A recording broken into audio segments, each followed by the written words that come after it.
pour nous de nous retrouver dans la présence du Seigneur. Raison pour laquelle David dit toujours que moi je suis dans la joie. Amen. David dit je suis dans la joie quand on me dit d'aller dans la maison du Seigneur. Mais ce qui n'est pas le cas pour tous. Parce que la parole de Dieu, lorsque Dieu t'aime, la première des choses, il t'enverra sa parole. Quand nous disons que Dieu a tant aimé le monde, qu'il a donné son Fils unique, Dieu n'a pas aimé tout le monde. Amen. Dieu aime les siens. Parce que lui-même, il a dit dans sa parole, j'ai aimé Jacob, j'ai haï Ésaü. Donc c'est que Dieu n'aime pas tout le monde. Amen, amen. Ah, je ne sais pas si j'ai scandalisé quelqu'un. La personne que Dieu aime, Dieu commence par lui envoyer sa parole. C'est pourquoi la Bible dit, quand ils étaient dans la détresse, la première des choses que Dieu avait fait, il avait envoyé la parole. Ici, quand on est dans la détresse, nous appelons, nous donnons des numéros pour appeler. Amen. On soit appelé 15, appelé Samy pour venir intervenir. Mais Dieu, quand ils sont dans la détresse, la première des choses, il envoie d'abord la parole. Et c'est cette parole-là qui va les sauver. Amen. Nous lisons les livres des Rois. Des Rois chapitre 6, versets 8 à 17.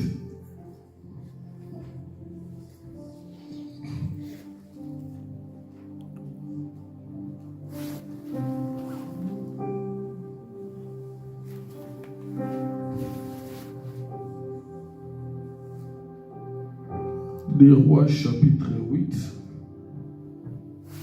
Chapitre 6. Des Rois chapitre 6. Verset 8 à 17. Je lis au nom de Jésus. Amen. Les rois de Syrie étaient en guerre avec Israël. Et quand un conseil qu'il tient avec ses serviteurs, il dit, mon camp sera dans un tel lieu. Mais l'homme de Dieu fit dire au roi d'Israël, garde-toi de passer dans ce lieu, car les Syriens y descendent. Et le roi d'Israël envoya les gens pour y tenir en observation vers les lieux que lui avait mentionnés et signalé l'homme de Dieu. Cela arriva non pas une fois ni deux fois. Le roi de Syrie a eu le cœur agité, il appela ses serviteurs et leur dit, ne voulez-vous pas me déclarer lequel de nous est pour le roi d'Israël?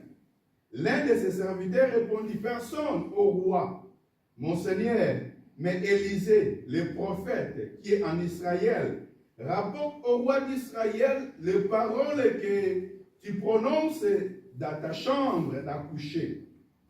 Dans ta chambre à coucher. Et le roi dit, allez et voyez où il est, et je le ferai prendre. On va lui dire, voici, il est à Dothan. Il y envoyait des chevaux, des chars et une forte troupe qui arrivèrent de nuit et qui enveloppèrent la ville. Le serviteur de l'homme de Dieu se leva de bon matin et sortit, et voici une troupe entourait la ville avec des chevaux et des chars. Et le serviteur dit à l'homme de Dieu, ah, mon Seigneur, comment ferons-nous? Il répondit, ne crains point, car ceux qui sont avec nous sont en plus grand nombre que ceux qui sont avec eux. Élisée pria et dit, l'Éternel ouvre ses yeux pour qu'il voie. Et l'Éternel ouvra les yeux du serviteur. Il vit la montagne pleine de chevaux et de chars de feu autour d'Élisée. La parole du Seigneur. Amen. Amen. Moi, nous lisons également Ésaïe chapitre 7. Ésaïe chapitre 7, verset 1 à 9. Je lis au nom de Jésus. Amen. Isaïe chapitre 7, versets 1 à 9. La parole fut adressée à Jérémie. Isaïe, pardon, je suis dans Jérémie. Voilà. Isaïe chapitre 7, 1 à 9. Il arriva du temps d'Akaz, fils de Jotam, fils d'Ozias, fils du roi de Juda, qu'Érétine, roi de Syrie, monta avec Pérach, fils de Remalia, roi d'Israël, contre Jérusalem, pour l'assiéger. Mais il ne put l'assiéger. On vint dire à la maison de David, les Syriens sont campés à Ephraïm, et les cœurs d'Akaza et les cœurs de son peuple furent agités, comme les arbres de la forêt sont agités par les vents. Alors l'Éternel dit à Isaïe, va à la rencontre d'Akaz, toi et Shear Shaïb, ton fils, vers l'extrémité de la Kédique de l'étang supérieur, sur la route du champ de Foulon. Dis-lui, sois tranquille, ne crains rien, et que ton cœur ne s'alarme pas devant ces deux bouts de tisson, devant la colère de Rétine, de la Syrie et du Remalia. Je m'arrête là jusqu'au 4e. Je m'arrête là. Gloire à Jésus-Christ. Et nous pouvons nous rasseoir. La parole du Seigneur. Amen.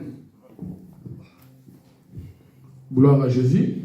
Dieu est merveilleux. Nous avons passé des merveilleux moments quand nous étions ici dans la retraite. Amen. Amen. J'espère que tout le monde, on avait envoyé des textos à tout le monde concernant le programme qui devrait se dérouler ici, dans la présence de Dieu.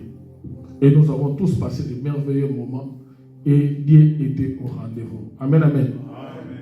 Mais ce qui est, comment dirais-je, désolant, c'est de voir que certaines personnes n'ont pas pu venir et assister avec nous pendant que nous étions en prière ici en Syrie. Bien aimé, la vie de Dieu, c'est toujours un sacrifice. Amen, amen. La vie de Dieu, c'est un sacrifice. Même Dieu lui-même, la Bible dit, il a donné son Fils unique. Il a sacrifié son Fils unique.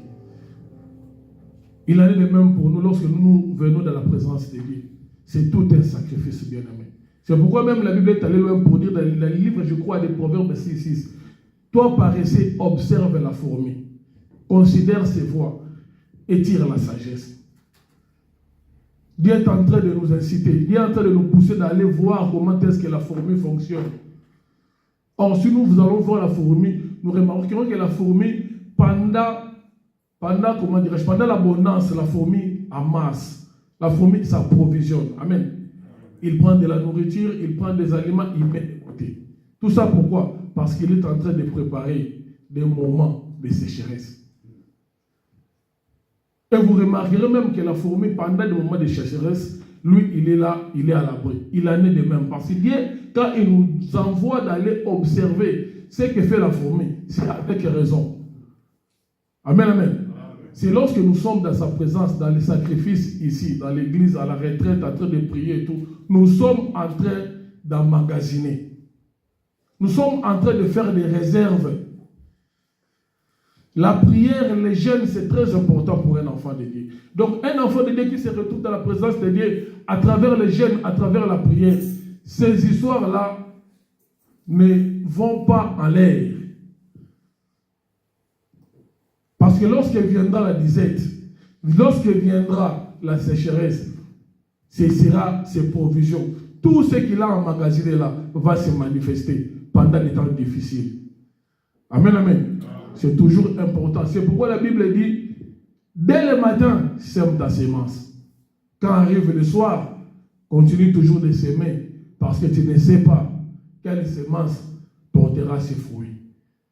Il n'est pas mauvais de prier à la maison. Il n'est pas mauvais de suivre les cultes, je ne sais pas moi et tout. Peut-être tu pourrais te dire que non, moi j'étais à la maison, je priais à la maison moi-même. Mais lorsqu'on donne un programme aussi à l'église, il faut se manifester. C'est la recommandation de Dieu. Sème le matin, sème aussi le soir. Tu ne sais pas si c'est la prière que tu es en train d'effectuer à la maison ou bien la prière que tu es en train d'effectuer ici à l'église qui portera les fruits. Amen, amen. Amen. C'est très important. Pierre avait la promesse. Mais lorsqu'il s'est retrouvé en prison, ce n'est pas sa prière qui avait fait en sorte que Pierre puisse sortir de la prison, mais c'était la prière de l'Église. Amen, amen. La Bible dit que l'Église s'est retirée dans la prière. Et pendant que l'Église priait, Dieu a envoyé un ange pour sortir Pierre de la prison. Pierre aussi avait prié, mais la délivrance de Pierre est venue de l'Église. C'est très important de pouvoir nous retrouver ici. Et pendant que nous étions là, Dieu était au rendez-vous. Dieu était au rendez-vous, gloire à Jésus-Christ. Et il nous a parlé sur bien des choses.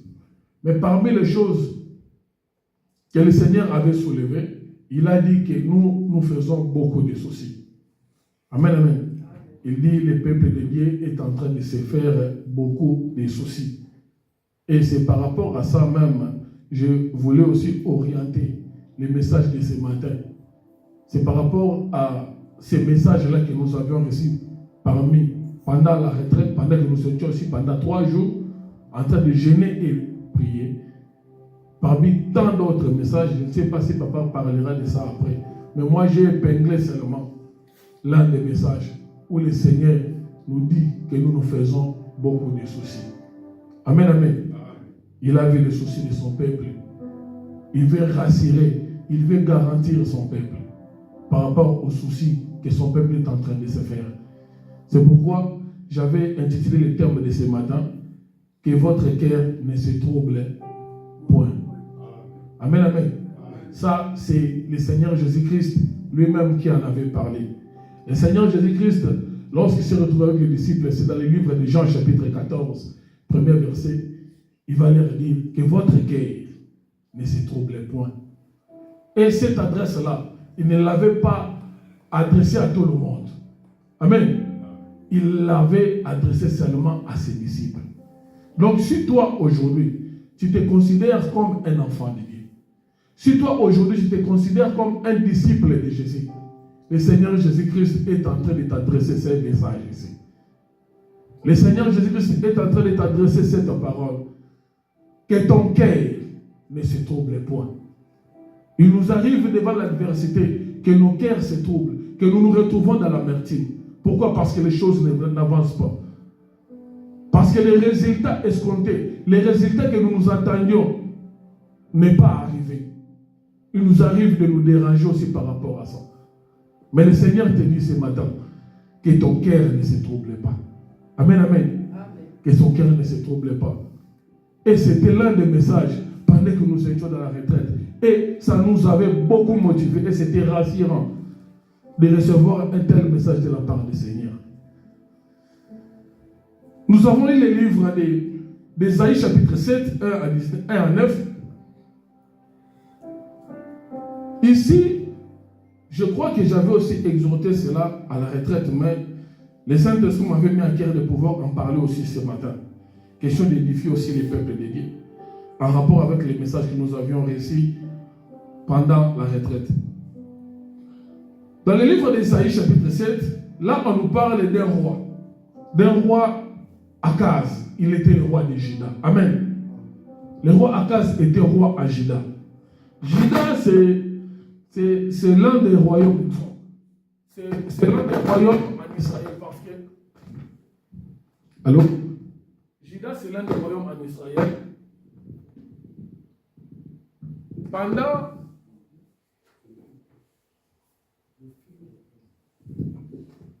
Allô? Gloire à Jésus, c'est bon, merci. Juda, c'est l'un des royaumes en Israël.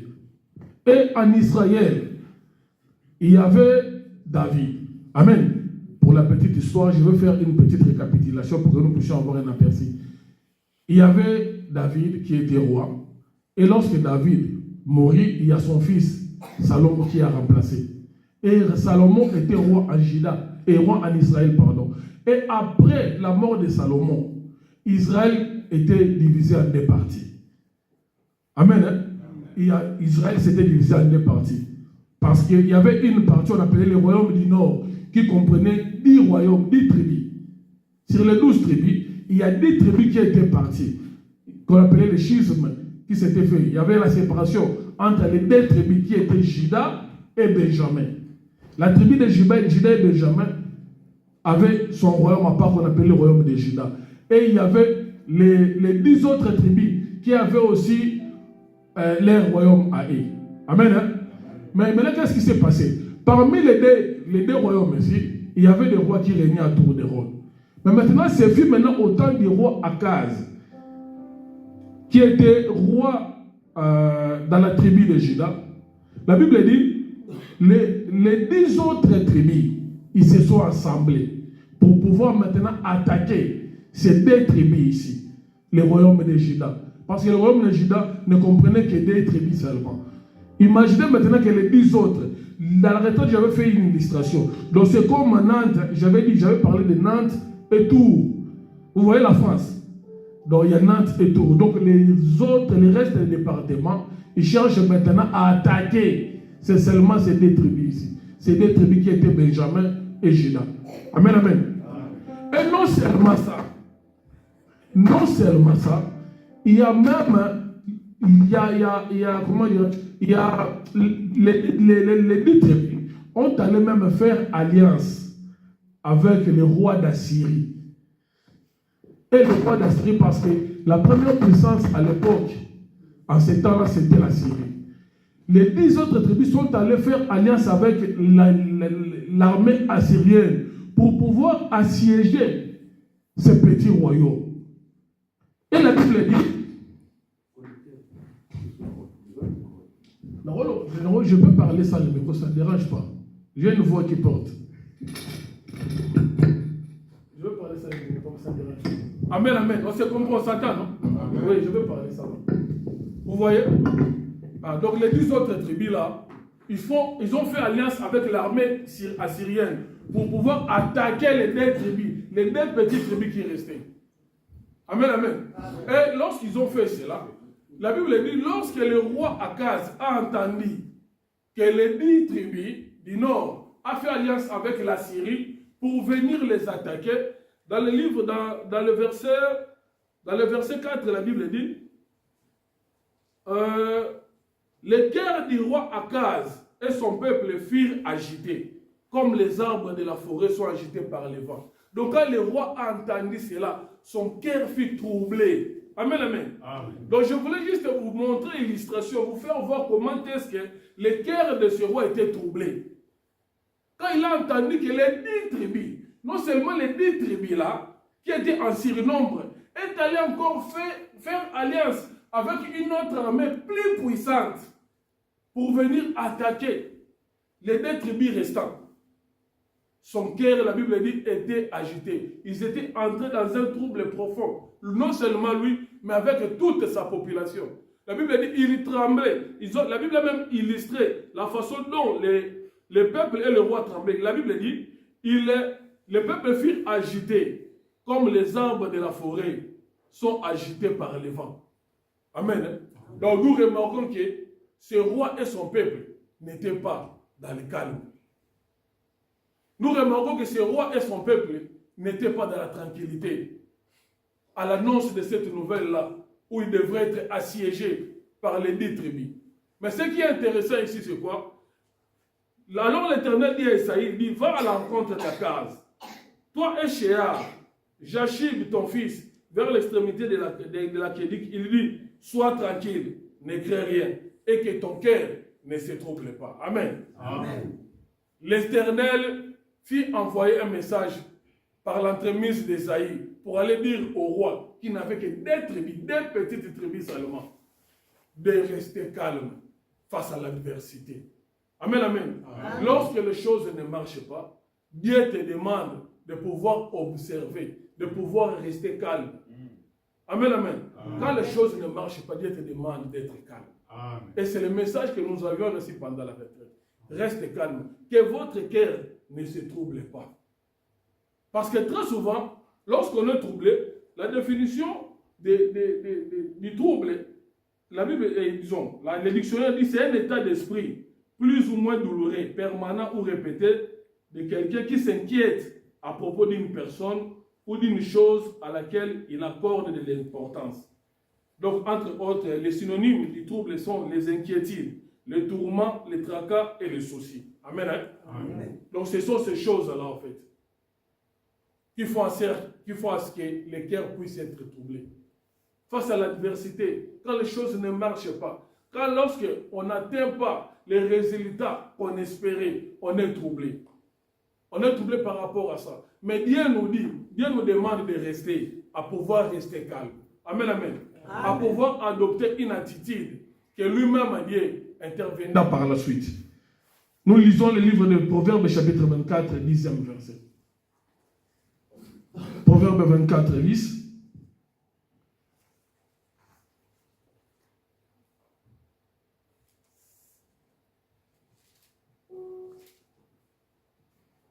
La Bible dit, si tu faiblis au jour de la détresse, ta force n'est que détresse.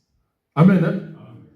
Si tu faiblis au jour de la détresse, donc pour dire que les jours de la détresse arriveront, pour un enfant de Dieu, le jour de la détresse, qu'on le veuille ou non, finit toujours par arriver. Même Dieu lui-même lui avait dit, les malheurs atteignent souvent qui? Les justes. Mais l'Éternel fait quoi? Délivre toujours. Qu'on le veuille ou non, ces jours-là viendront toujours, d'une manière ou d'une autre.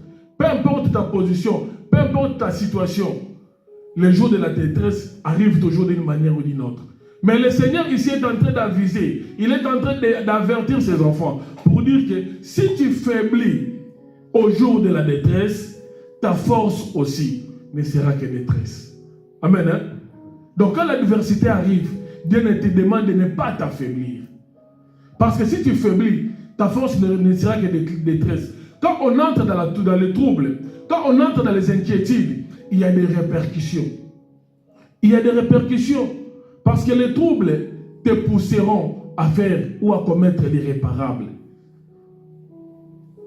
La première des choses, les troubles te poussent à commettre l'irréparable. On va prendre l'exemple de Caïn. Dans le livre de Genèse, vous irez lire à la maison. Dans le livre de Genèse, dans le Genèse chapitre 3, 3e verset, la Bible dit ceci. Mais quant au fruit de l'arbre qui est au milieu des jardins, Genèse chapitre 4, oui, j'y suis. Au bout de quelques temps, Caïn fit à l'Éternel une offrande de fruits de la terre. Abel de son côté aussi en fit les premiers-nés de son troupeau et de leur graisse. Mais l'Éternel porta un regard favorable sur Abel et sur son offrande. Mais il ne porta pas un regard favorable sur Caïn et sur son offrande. La Bible dit Caïn fut très irrité dans son cœur. Amen. Hein? Caïn fut très irrité parce que son offrande n'avait pas été agréée par l'Éternel. Et malgré cela, le Seigneur va quand même intervenir pour venir chercher Caïn, pour lui dire que ton cœur ne se trouble pas. Amen, amen. Vous avez vu? Là-bas, le Seigneur Jésus-Christ a dit aux disciples que vos cœurs ne se troublent pas. Ici également, l'Éternel, malgré qu'il n'avait pas porté un regard favorable sur l'offrande de Caïn, mais il est quand même venu l'avertir. Il dit Caïn, que ton cœur ne te trouble pas. Ne se trouble pas. Regarde le péché tapis devant toi. Mais si toi tu hausses la tête, tu sortiras des vainqueurs devant cela. Mais voyons cet homme ici. Lui, il n'a pas voulu suivre la parole du Seigneur. Quand le Seigneur lui dit que ton cœur ne se trouble pas.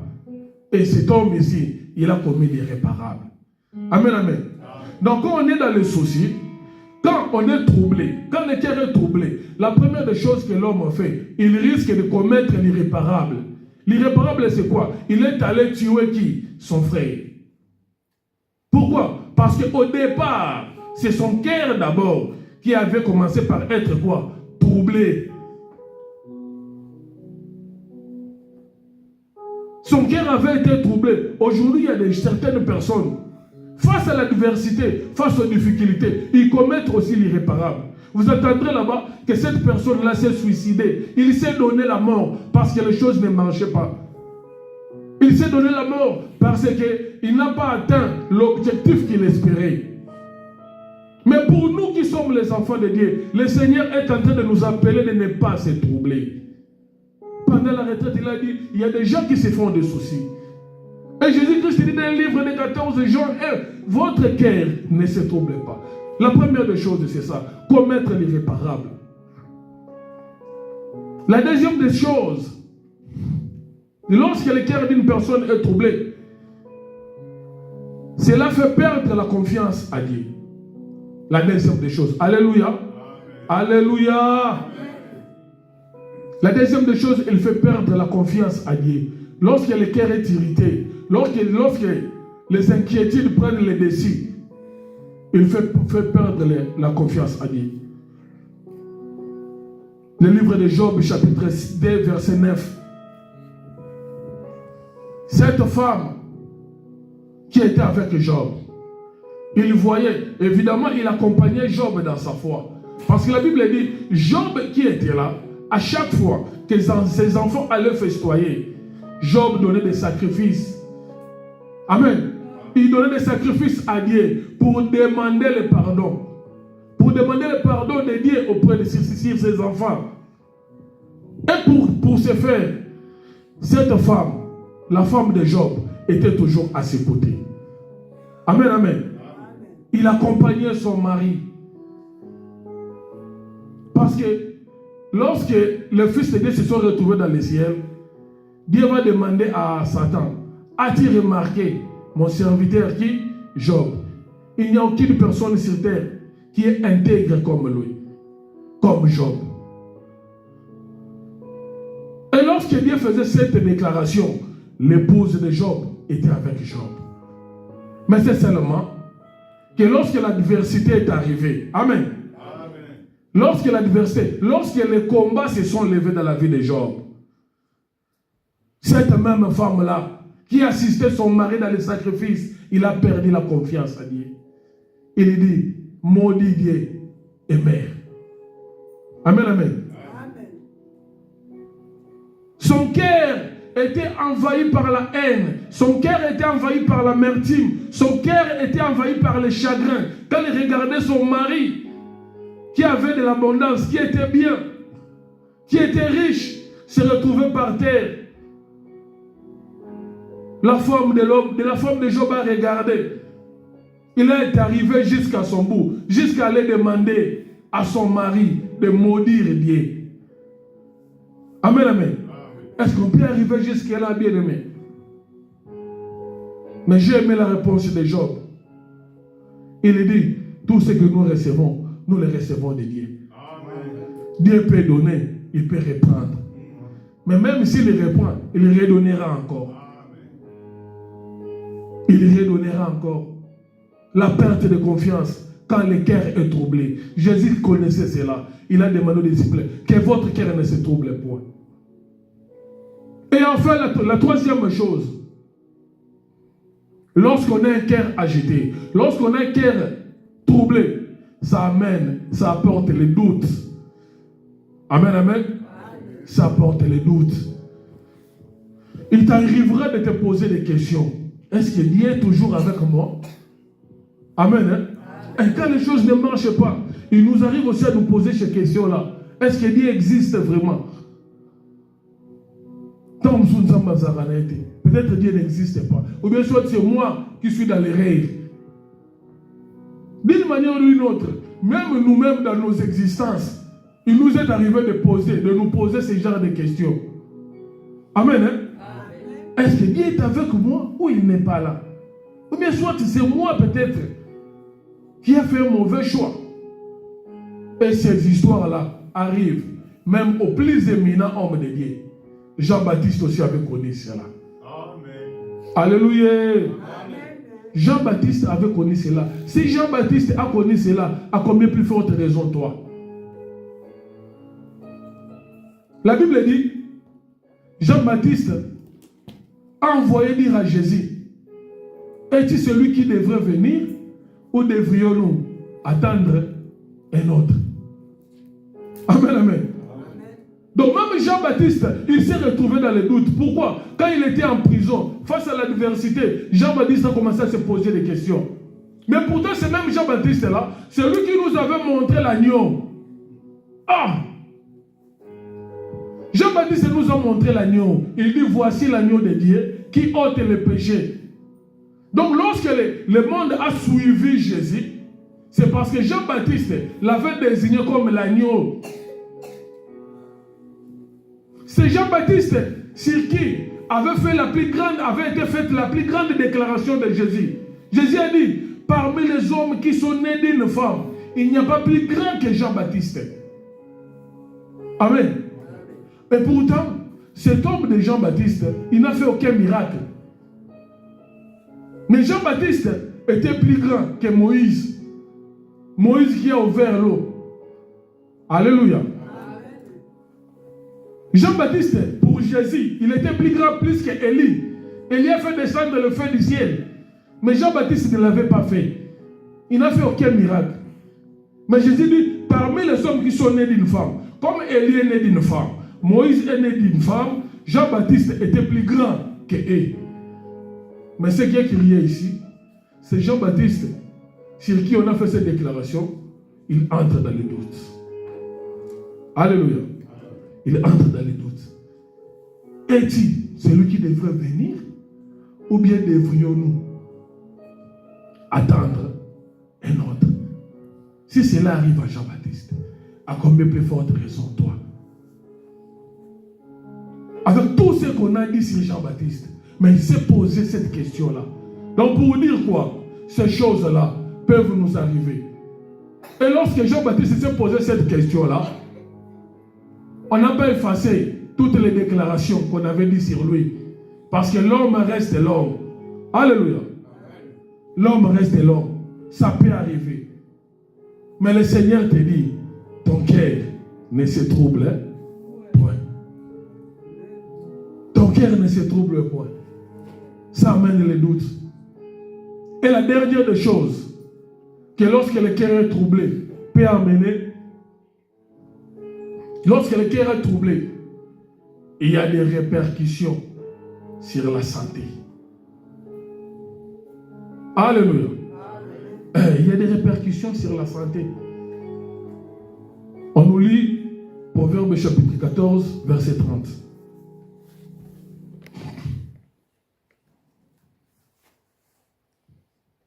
Il y a des répercussions sur ta santé physique.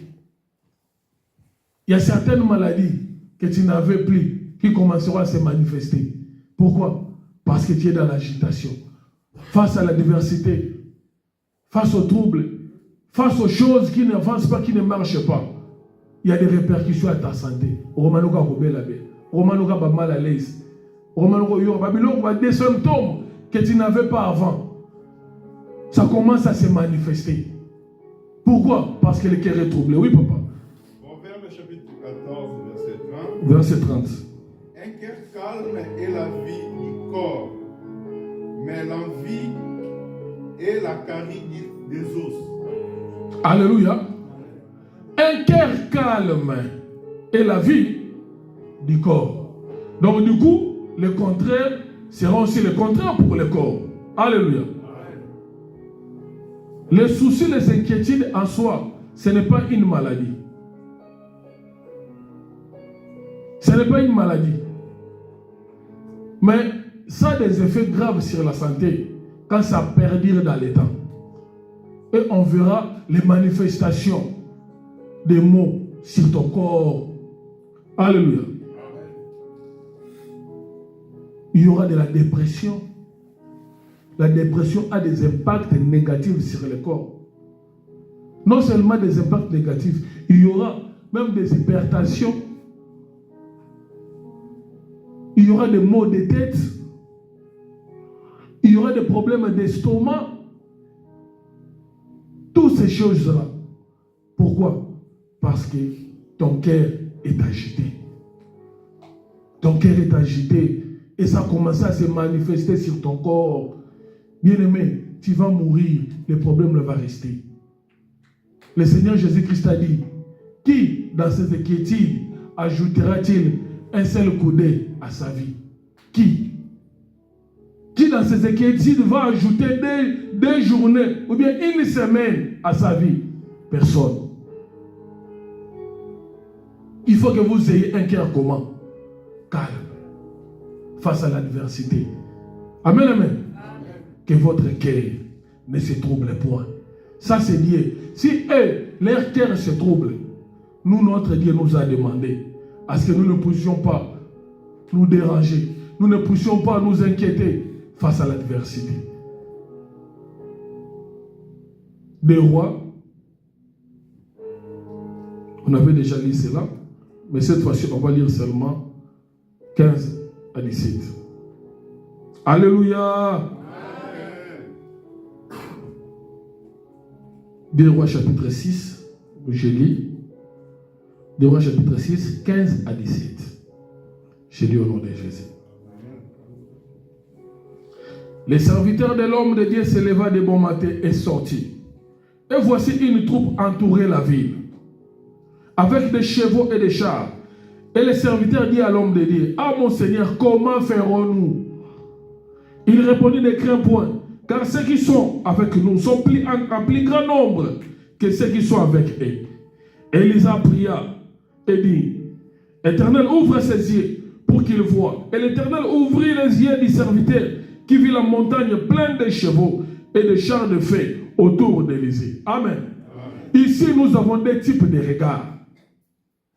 Des types de regards, parce que les Syriens sont venus, sont descendus en Israël avec des chars de fer pour pouvoir tuer qui? L'homme de Dieu qui s'y trouvait, Élisée. Et son serviteur, d'un bon matin, lorsqu'il se réveille, au sortir de la maison, il voit des chars de fer qui les entouraient. Amen, amen. Donc cet homme ici a regardé avec les yeux physiques. Il a vu une autre réalité. Alléluia. Il a vu une autre réalité. Il a vu des chars qui les entouraient, avec des chevaux sur lesquels étaient montés des combattants, des guerriers. Ils étaient en grand nombre qui les entouraient. La preuve en est, il entre en agitation. Le serviteur entre en agitation parce qu'il a vu cela de ses propres yeux. Il a vu les réalités que lui présentait la logique. Amen. Mais ici, Élisée dit, ne crains point, car ceux qui sont avec nous sont en plus grand nombre que ceux qui sont avec eux. Amen. Et lui ne craint pas. Ceux qui sont avec nous sont en plus grand nombre que eux. Mais cet homme ici, il ne voyait pas les chars dont parlait Élisée. Quand Élisée lui disait que ceux qui sont avec nous sont en plus grand nombre, cet homme ici, il ne voyait pas cela. Il ne voyait pas cela. Jusqu'à ce que Élisée pria pour lui, pour que l'Éternel puisse l'ouvrir les yeux et qu'il puisse voir la réalité. Et la Bible dit, lorsque cet homme a ouvert les yeux, il a vu des chars de feu qui étaient en aussi grand nombre que les camps de l'ennemi. Amen. Vous voyez, nous avons deux types de regards ici. Il y a un qui s'attarde sur ce qui est matériel. Il y a un qui s'attarde sur le physique. Il y a un qui s'attarde sur la réalité. Mais il y a un autre qui porte son regard sur le spirituel. Il y a un autre qui porte le regard sur l'invisible. Et très souvent, c'est ce qui est invisible qui domine sur le visible. Amen. Parce que vous pouvez marcher, vous pouvez rencontrer un arbre. La beauté d'un arbre, c'est en rapport avec ses fruits, n'est-ce pas? Mais vous oubliez que si cet arbre se tient debout de la sorte, c'est parce qu'il y a les racines. Amen, amen. Les racines qui font en sorte que l'arbre puisse se maintenir debout. C'est ça qui est essentiel. Mais bizarrement, la partie qui fait en sorte que la partie visible soit appréciée n'est pas visible aux yeux. N'est pas visible à l'œil nu. Il y a des choses qui sont en train de se faire dans les secrets que toi tu ne sais pas. L'apôtre Pierre a dit à Jésus, si c'est toi, ordonne que je puisse venir vers toi. Le Seigneur va dire à Pierre, viens. Et lorsque Pierre va sortir de la barque, quand il va commencer à marcher, quand il avait les yeux regards, quand les regards étaient rivés sur le Seigneur, il marchait. Mais lorsqu'il a réalisé, amen, lorsqu'il a réalisé que c'est moi, Pierre, qui était en train de marcher sur l'eau, il a commencé à faire quoi? À s'enfoncer. Il a commencé à s'enfoncer. Je ne sais pas ce qui est en train de te déranger maintenant. Je ne sais pas ce qui est comme inquiétude chez toi maintenant. Regarde à ce qui est invisible. Regarde à ce que Dieu t'a dit. Amen. La Bible dit, Dieu achève toujours ce qu'il a commencé. Quand Dieu commence quelque chose, il achève toujours. Il n'a pas dit que durant tout le long du chemin, tu ne verras pas l'adversité. Tu rencontreras de l'adversité. Les enfants d'Israël sortant de l'Égypte, Dieu ne leur avait pas parlé de la mer Rouge. Dieu ne leur avait pas parlé d'Amalek. Amen. Mais lorsqu'ils ont quitté l'Égypte, ils savaient qu'ils allaient vers Canaan. Mais arrivé à un moment donné, ils sont butés à la mer. Alléluia. Ils sont butés à la mer. La mer était un obstacle pour eux. Ils ne pouvaient plus avancer. C'est ça, Dieu. Lorsque les choses ne marchent pas, regarde à ce que Dieu t'avait dit. Quand il a sorti les enfants d'Israël de l'Égypte, c'était pour les amener à Canaan et non pour les laisser en cours de route. Regarde ce que Dieu a déjà fait avec toi. Regarde les récits que Dieu t'a eu déjà à avoir avec ces dieux-là. Et laisse-moi te dire, la situation qui te dérange maintenant, le Seigneur Dieu en connaît. Il fera en sorte que tu puisses en sortir vainqueur. Alléluia. Que ton cœur ne se trouble point. Il ne s'adresse pas à tout le monde. Jésus-Christ n'est pas venu pour tout le monde. Sinon l'enfer n'existera pas. Donc si l'enfer existe, c'est que Jésus n'est pas venu pour tout le monde. Il est venu seulement aux siens. Et cette parole-là, il l'adresse à toi. Toi qui te reconnais comme son disciple. Que ton cœur ne se trouble point. Ne se trouble point. Nous lisons le dernier chapitre, livre. Ésaïe chapitre 30.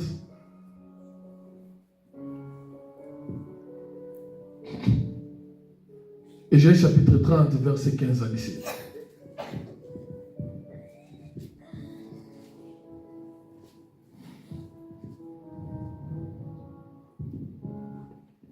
Ésaïe chapitre 30, verset 15 à 17.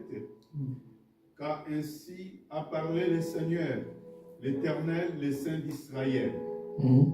C'est dans la tranquillité et le repos que sera votre salut. C'est dans le calme et la confiance que sera votre force. Mais vous ne l'avez pas voulu. Vous avez dit non. Nous prendrons la course à cheval. C'est pourquoi vous fuirez à la course. Vous monterez des coursières légères. C'est pourquoi ceux qui vous poursuivront seront légers. 1000 fuiront à la menace d'un seul et à la menace de 5.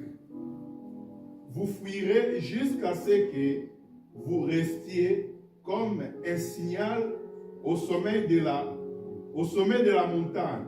Amen, amen. Quand ainsi parle le Seigneur, il dit, c'est dans le calme et la confiance que sera votre force. C'est dans le calme et la confiance que réside ta force. La personne qui s'agite, c'est cette personne-là, très souvent, qui part vers sa perte. C'est dans le calme et la confiance. Ne t'agite pas, que ton cœur ne se trouble pas. Alléluia. Il dit à Israël, malgré que tu étais dans le désert, tes chaussures n'étaient pas usées. Amen. Tes habits n'étaient pas usés. Donc malgré qu'Israël s'est retrouvé dans le désert, il voyait quand même d'une manière ou d'une autre la main du Seigneur. Malgré que tu es en train de traverser cette situation-là, d'une manière ou d'une autre, tu es en train de voir la main de Dieu. Il ne t'a pas laissé. Amen. Hein? Ah, il ne t'a pas abandonné. Donc quand les enfants d'Israël étaient sortis en Égypte, l'enfant qui avait 12 ans, les sandales qu'il portait à 12 ans là, quand il a atteint 20 ans, il portait les mêmes sandales. Donc les sandales grandissaient avec l'enfant. Les habits qu'il avait portés à 9 ans, quand il a atteint 25 ans, les mêmes habits étaient avec lui. Donc on voit d'une manière ou d'une autre la main du Seigneur. Alléluia. Il ne nous laisse pas. Il y a toujours quelqu'un qui intervient. Il y a toujours quelqu'un, tout ça. Il y a toujours une combine là qui fait en sorte que tu t'en sortes. Dieu ne t'a pas laissé. Ça prouve à ses évidences qu'il ne t'a pas abandonné. Tout ce qu'il te demande, c'est de rester calme. Il dit dans le livre d'Ésaïe, c'est dans le calme et la confiance que sera ta force. Amen. Est-ce que quelqu'un peut dire cela? Que c'est dans le calme et la confiance que sera ma force. C'est dans le calme et la confiance que sera ma force. Amen, amen. Il dit ceux qui s'agitent. Il dit, vous avez dit non. D'autres ont refusé cela. Quand le Seigneur a dit que dans le calme et la confiance sera ta force, d'autres ont dit non. Nous reprendrons la course. Donc nous allons faire à notre manière. L'Éternel leur dit que c'est dans le calme et la confiance que sera votre force. Ceux-là, ils ont dit non. On doit faire à notre manière. On doit chercher de voies et moyens pour sortir de la situation dans laquelle nous nous trouvons. On va chercher, on va remuer ciel et terre. Mais ici, Dieu leur dit. Ici, Dieu leur dit. Vous avez dit non. Nous prendrons la course. C'est pourquoi moi je vous dis, vous fouillerez cette même course. Amen. Hein? Cette même course-là, vous fouillerez. Parce que vous vous êtes opposé à ma parole. Quand je vous dis de le calme et la confiance, que sera votre force, d'autres se sont rebellés, ils ont dit non, nous on doit continuer. Nous on doit chercher des voies et moyens. Nous on doit chercher des solutions alternatives pour sortir de la situation dans laquelle nous nous trouvons. Le Seigneur ne dit pas de problème. Mais sachez-les que ceux qui vous poursuivront, ils seront plus légers que vous. C'est dans l'agitation qu'on retrouve des victimes. Alléluia. Dans le calme et la confiance. Moi, quand j'étudiais encore, j'étais à l'école, non, humanité, je crois. Là-bas, on appelle ça humanité. Quand j'étudiais, il y a mon père qui était décédé bien après. Il fallait maintenant que je puisse passer des sommes, et je ne sais pas faire l'équivalence. Ici, on appelle ça comment? Cinquième humanité, papa. Quatrième passé, cinquième. Ici, c'est quoi? Première pour passer deuxième, c'est ça? Première pour passer deuxième. Ah, première pour passer terminale. Bon, moi, je suis en train de faire l'équivalence de chez nous là-bas. En première pour passer terminale et tout, il me fallait payer des frais. Et il y a mon père qui était décédé. Amen. La personne qui subvenait à ma scolarité, il est décédé, il avait fait une crise cardiaque et tout, il est parti. Et pendant que moi j'allais à l'école et tout, j'étais là dévoué. C'est seulement qu'il y avait la dernière partie, on appelle ça dernier semestre, dernière partie de l'école. Je ne pouvais plus y aller parce qu'on commençait à chasser pour les frais scolaires. Donc tous les élèves qui n'avaient pas payé les frais, on les mettait dehors. On les mettait dehors parce que vous n'avez pas payé les frais scolaires. C'est comme ça que moi j'ai arrêté les études. J'ai arrêté, je suis rentré chez moi. Et là-bas, il y avait une église. J'ai œuvré dans cette église-là. Parce que j'ai cherché de faire des voies et moyens pour pouvoir poursuivre les études. Ça ne marchait pas. J'ai abandonné. Amen. J'ai abandonné. On fait comment? J'ai abandonné. La personne qui paye les frais, bon. J'ai abandonné, j'ai arrêté. J'ai vaqué à moi dans les occupations de l'église et tout. J'étais là et tout. Vers la fin de l'année, il fallait maintenant que les élèves puissent passer les derniers examens. Chez nous, là-bas, on appelait ça les repêchages. Vous connaissez, non?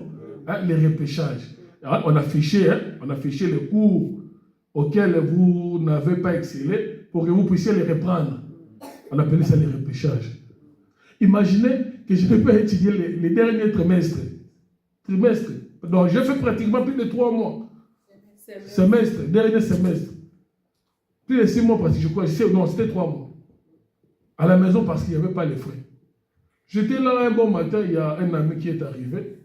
Mon ami avec qui j'étudiais, il est venu me chercher. Il est venu me chercher. Non,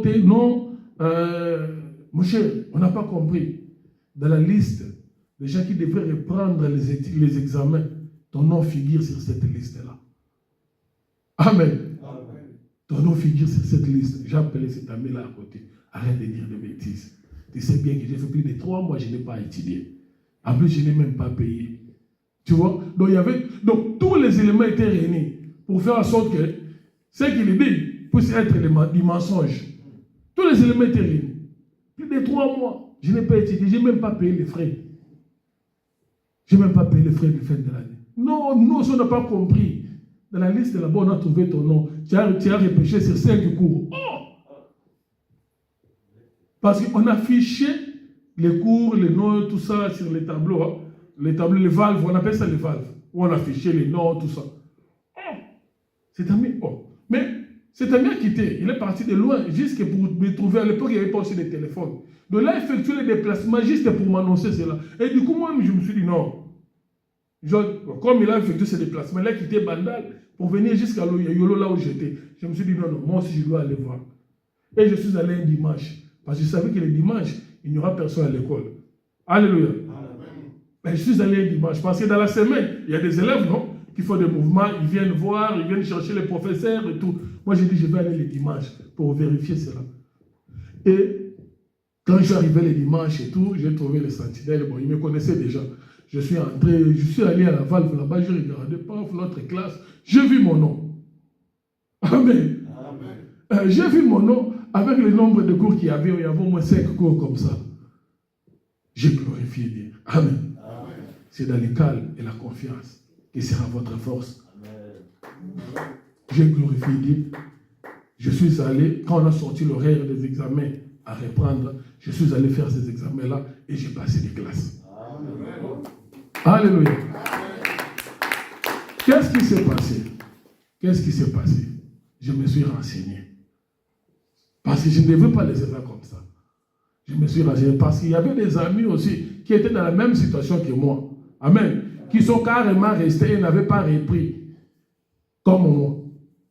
Qui n'avaient pas payé, qui étaient écartés. Je me suis renseigné, on m'apprendra que lors de la délibération, quand on délibérait les élèves, il y a un professeur de français, il y a un professeur qui a plaidé ta cause. Amen. Il y a un professeur qui a plaidé ta cause. Oh non, ce garçon-là, il est intelligent, tout ça. On avait appris récemment que son père était décédé, tout et tout. Il a plaidé ta cause dans la direction. Et c'est comme ça que la direction a décidé de pouvoir te faire quoi? Te réintroduire. Tu vois, Dieu suscite toujours quelqu'un.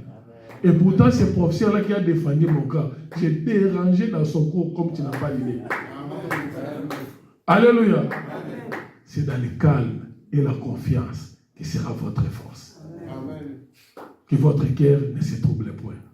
Lève-toi, nous allons prier.